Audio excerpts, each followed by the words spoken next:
আসসালামু আলাইকুম, নার্গিস মজিদ লিমা স্বাগত জানাচ্ছি এনটিভির দেশের খবরে। মেগা প্রকল্পের নামে বিগত সরকার কোটি কোটি টাকা লুট ও পাচার হয়েছে এবং ২০ লক্ষ কোটি টাকার উপরে বৈদেশিক ঋণ রেখে দেওয়া হয়েছে বলে মন্তব্য করেছেন সড়ক পরিবহন ও সেতুমন্ত্রী শেখ রবিউল আলম। দুপুরে পদ্মা সেতু শরীয়তপুর জাজিরা প্রান্তে বৃক্ষরোপণ কর্মসূচি ও পদ্মা সেতু জাদুঘরের নির্মাণ কাজের ভিত্তিপ্রস্তর স্থাপন অনুষ্ঠানে তিনি একথা বলেন। রবিউল আলম বলেন, ১৬টি মেগা প্রকল্পের অর্থ ব্যয় হয়েছে কিন্তু কাজ হয়নি, ঠিকাদার পালিয়ে গেছে। একই সাথে বিদেশি দাতা সংস্থা যারা আছে তারা এখন অনীহা প্রকাশ করছে। এদিকে আসন্ন ঈদুল আজহাকে সামনে রেখে দেশের বৃহত্তম কাঁচা চামড়ার মার্কেট নাটোরে প্রায় ৬ লাখ পিস কাঁচা চামড়ার সংগ্রহের আশা করছে ব্যবসায়ী ও প্রশাসন। দুপুরে জেলা প্রশাসক আসমা শাহিনের সভাপতিত্বে কোরবানির ঈদে চামড়া সংগ্রহ ও ব্যবস্থাপনা বিষয়ে ব্যবসায়ীদের সাথে প্রস্তুতিমূলক সভায় এই আশাবাদ ব্যক্ত করেন ব্যবসায়ীরা। সভায় গরুর লাম্প স্কিন ডিজিজ মাত্রাতিরিক্ত হওয়ায় চামড়ার উপর এর নেতিবাচক প্রভাব পড়ছে বলেও জানান ব্যবসায়ীরা। এছাড়া কাঁচা চামড়া সংরক্ষণে জেলার ২৬০টি ধর্মীয় প্রতিষ্ঠানে বিনামূল্যে বরাদ্দের জন্য প্রায় ২৫৩ মেট্রিক টন লবণের চাহিদাপত্র দেওয়া হয়েছে। প্রযুক্তিগত উন্নয়নের মাধ্যমে শিক্ষকদের বিদ্যালয়ে উপস্থিতি এবং পাঠদানের বিষয়টি নিশ্চিত করা হবে জানিয়েছেন প্রাথমিক ও গণশিক্ষা প্রতিমন্ত্রী ববি হাজ্জাজ।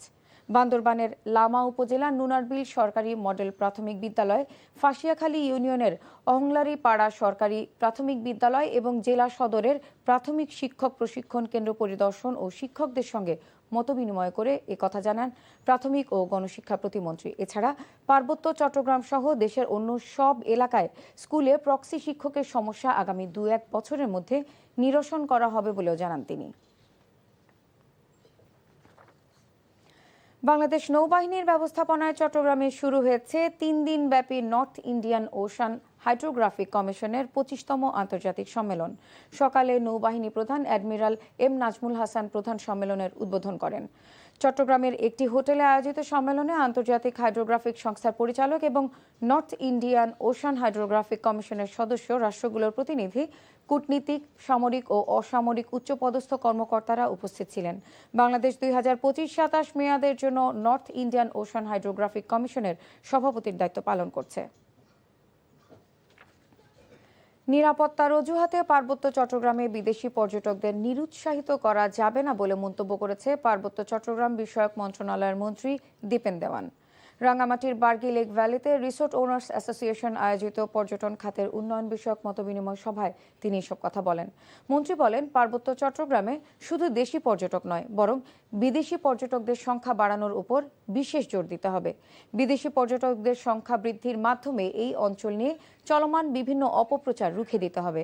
তিনি আরও জানান, পর্যটন শিল্পের টেকসই প্রসারে রিসোর্ট মালিকদের সাথে সমন্বিতভাবে কাজ করবে মন্ত্রণালয়। ফরিদপুরের সদর উপজেলার কৃষ্ণনগর ইউনিয়নের ইশিবপুর এলাকায় প্রায় ৪ কিলোমিটার খাল খনন কর্মসূচির উদ্বোধন করা হয়েছে। দুপুরে উপজেলার কৃষ্ণনগর ইউনিয়নের ইশিবপুর এলাকার কুমার নদ থেকে চিনারকান্দি মোল্লাবাড়ি ঘাট অভিমুখে এই খালের উদ্বোধন করেছেন সদর আসনের এমপি চৌধুরী নায়াব ইউসুফ। বলেন, খাল দিয়ে যেমন অতিরিক্ত পানি নিষ্কাশিত হবে, তেমনি খালে জমে থাকা পানি সময়মতো ব্যবহার করে কৃষক উপকৃত হবে।